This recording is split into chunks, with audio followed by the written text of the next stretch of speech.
All right, 3, 2, 1. Stay gold. I'm going to kind of bounce off of the previous video that I made titled Getting into a Routine. And this one is mostly called Putting Yourself on a Schedule, because why not go with these two little topics since they bounce off of each other pretty well. Now, I'll give a couple, I guess, stories of some people that I've met that use schedules and stuff.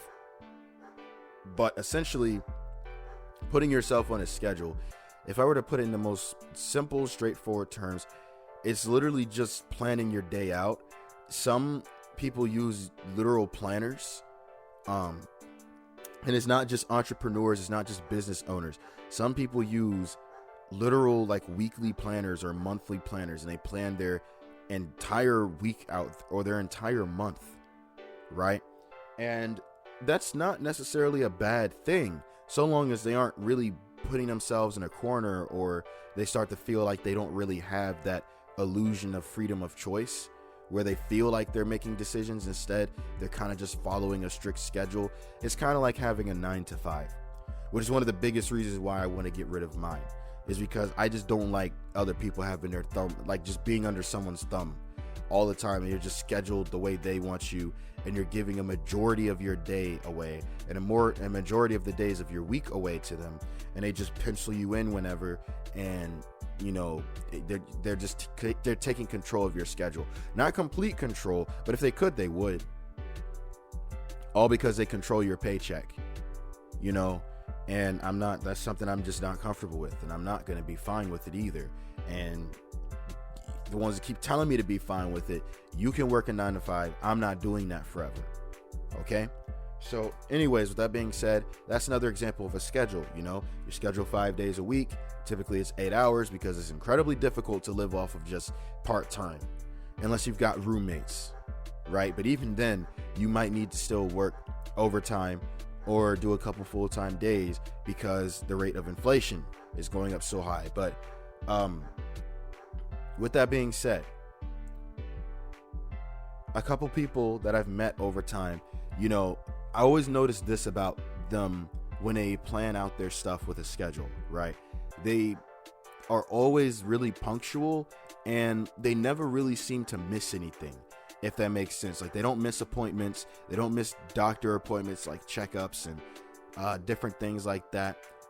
They're really timely people, not just in the sense of like being punctual and showing up on time, but in the sense of like they're timely, like they do everything in a timely manner because they're always on the clock, that's the only thing. I don't disagree with it, but as long as they don't feel like they're always on the clock in a negative way, then I mean, in the end, I don't really care, because it's their choice. So I'm not going to worry about the things they're doing, you know, because I mean, what are you going to do to somebody like that? Voice concern? You know, they're just living the life the way they want to. But it does kind of give that sense that you're always on the clock, because it's like, okay, 2 o'clock I'm doing this, 4 o'clock I'm doing that, and I got an hour to do that. Then 5 I'm doing this, and 8 I'm doing that. I have attempted it multiple times, more times than I can count. Every time it ends in failure. So I just pick a task and I just start that, and whenever I finish it, I finish it. I don't time myself in things. But putting yourself on a schedule, if you're a disorganized person, it can really work out for you, because it'll give you that organization that you need. And once you follow that schedule enough, it'll give you enough consistency. Of course, you don't want to make this crazy schedule that has like 12 things that you need to do throughout the day. You know, going to the bank, going to the grocery store, then going to some hat store, then going to the shoe store. Basically, like, you're listing all your errands for the day, right? And then you're giving yourself, okay, I'm gonna be in the store for 30 minutes, then I'm gonna be in the store for 20 minutes. You know, I plan like that too, but I take away the minutes. You know, if I know I'm going to like 2 stores for the day, I get out those stores when I get out those stores. You know, it just takes a little bit of that stress away, because, you know, when you're always on the clock, it can make it seem like you're always either battling time or you're against time. It's kind of like what I talked about before, I think, unless that's one of the videos that got lost, that I recorded with death, right? and how if you always think about the fact that you're going to die someday, you're going to forget to live. You know, it's like that with the schedule. You're always on the clock, so you forget how much time you actually do have, because now you've given yourself this illusion that you're always battling that next hour, basically. But there are benefits to being on a schedule. You know, a loose schedule versus a very tight-knit schedule, of course, is two entirely different things. Like a loose schedule is basically like, okay, I'm going to go to the gym today, and then afterwards I'm going to go to the grocery store or something and pick up some post-workout materials or post-workout foods, and then I'll just stop by a friend's house, and once I've hung out with them, I go home. Like that's a very loose schedule. Like you still have a plan, you still have that guideline, but it's not such a tight guideline that there's no slack. Like it's not so tight that it's like a tripwire, you know, to where if you were to walk over it, you literally would trip over. It's more so, you know, loose. Like if you were to walk over it, it would wrap around your legs first, and then you could basically walk for a little bit without noticing, and then you'll trip, right? Versus the very tight schedule where, you know, you give yourself very specific minutes to do things. You know, it's what I said about plans. Plans fail. Plans are kind of made to fail. You know, by doing these things, you're kind of just setting yourself up to take more time and getting disappointed at it or getting frustrated or stuff like that.